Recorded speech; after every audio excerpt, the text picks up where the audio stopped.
Ayan, nandito na tayo sa simbahan mga kabesh. Ayan siya. Ayan. So, ang ganda ng simbahan na dito.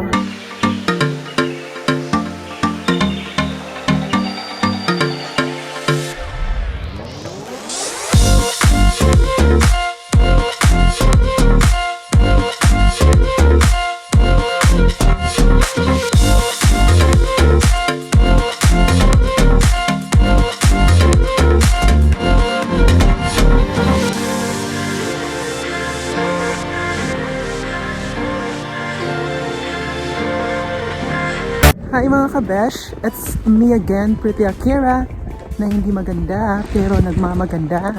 And welcome back to my channel. And for today's video mga kabesh, since makapal ang snow ngayon, pupunta ako sa city. Maglakad-lakad. Titingnan ko kung gaano kakapal yung snow doon sa city. So nandito ako ngayon sa sa may bandang school namin. Ito yung lugar kung saan malapit yung school namin sa SFE, kung saan kung mag-aaral kayo ng language. So, ayan. Ayan, sobrang kapal na ng snow. At yun yung school namin. So, lakad pa tayo. Sobrang puti na dito. Sa ngayon mga kabesh, wala kaming pasok sa SFE, pero naka-distance kami simula nung nagka-pandemic.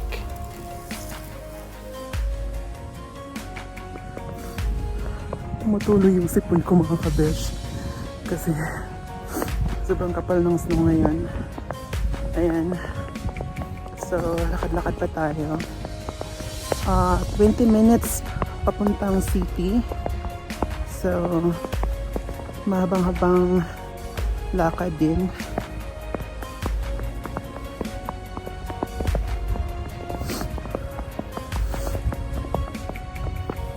Ayan.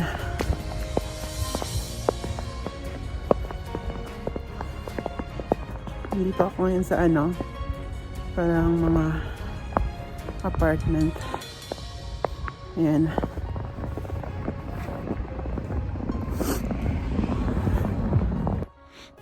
Dito sa Sweden mga kabesh, kailangan mo talaga mag-aaral ng lingwahe kasi isa sa mga requirements para makahanap ng trabaho is lingwahe nila. Kailangan mo alam ng basic Swedish para makapag-communicate ka sa mga tao dito. Kasi kapag hindi ka marunong mag-Swedish, mahihirapan ka maghanap ng trabaho. Even though makakahanap ka nga ng trabaho like hotels, kasi nga hindi naman siya required ng perfect Swedish, pero kailangan mo rin ng basic Swedish. Ako nagtatrabaho ako sa hotel mga kabesh, at hindi ko pa alam magsalita ng Swedish kasi tinulungan ako ng isa sa mga kaibigan kong Pinay dito sa Sweden, at napakalaking pasalamat ko talaga kasi bago pa lang ako dito, nakahanap agad ako ng trabaho sa hotel. Even though mahirap siya mga kabesh kasi nga hindi ako sanay sa physical work. But, ito yung parating yung tatandaan mga kabesh. Kahit ano pa yung natapos nyo sa Pilipinas, pagdating nyo sa ibang bansa, pantay-pantay lang tayo lahat dito. Kaya huwag ka nang choosy. Kung may mga trabaho, kung may offer na trabaho sa'yo, grab mo na. Kasi kailangan natin ng pera, kailangan natin mabuhay. So, nandito na tayo sa city mga kabesh. Ayan, medyo basa na ako. Napaka-ignorante ko talaga. Akala ko hindi ako mababasa sa snow. Pero medyo basa na. Pero okay lang. So, dito ako ngayon sa city na. Ayan.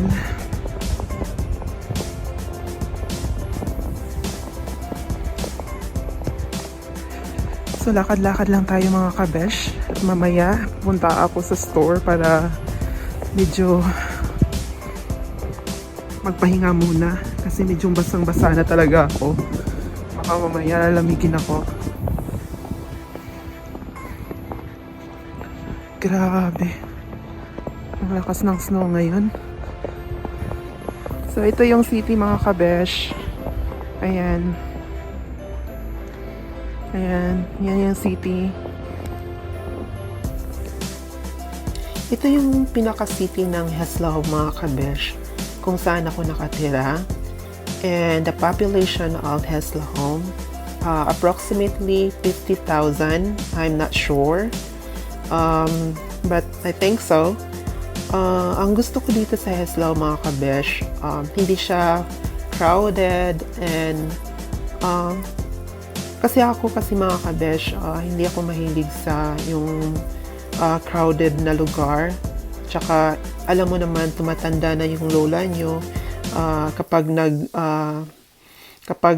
gurang na, ayaw na sa yung mga maiingay na lugar.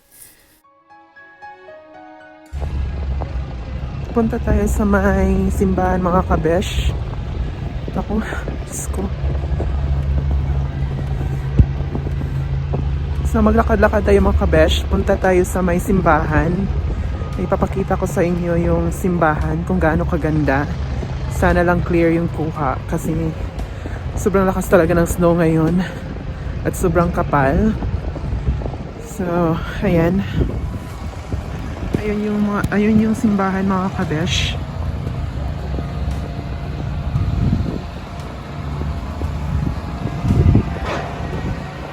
So, lakad pa tayo. Ito yung mahirap kapag may snow mga kabesh, kasi masyado siyang matrabaho at kailangan mo rin mag-ingat kasi may mga part kasi ng snow or may part sa daan na medyo slippery siya, kaya ingat-ingat din kapag may snow. So, ayan na yung simbahan mga kabesh. Malapit na tayo.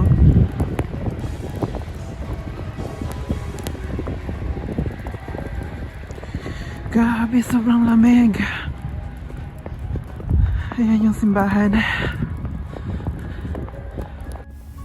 Nung unang punta ko dito mga kabesh, sobrang manghang-mangha talaga ako.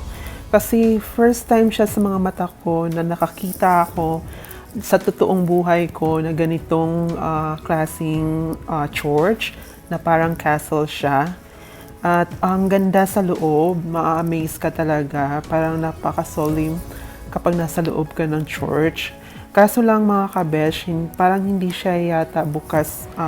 Bukas lang yata siya alas 11 ng umaga hanggang 12:30 yata, hindi ako sure. But sobrang ganda niya talaga mga kabesh. Ayan, nandito na tayo sa simbahan mga kabesh.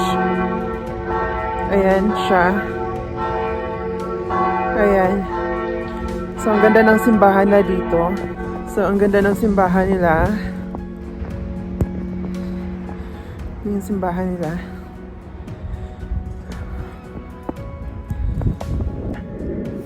By the way mga kabesh, isa pala itong Protestant church. Hindi siya Catholic church. But sobrang ganda niya talaga. Para siyang Catholic church.